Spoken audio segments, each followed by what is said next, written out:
now wetting the stick. So wetting the stick ensures that the marshmallow doesn't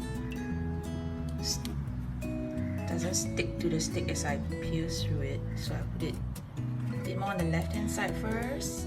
I'm melting the white chocolate by a double boil technique. So the first pot up has boiling water, and it's in a second metal basin where the white chocolate is in. This is white compound chocolate, brown chocolate. It's taking a swim.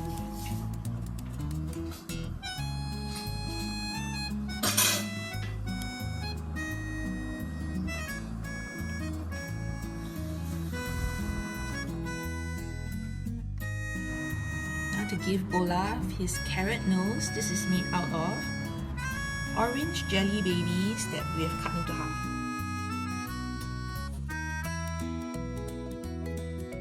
We've just made our Olaf marshmallows. So this is really easy, a little bit messy, but it's good fun for kids to bring a little bit of Olaf home.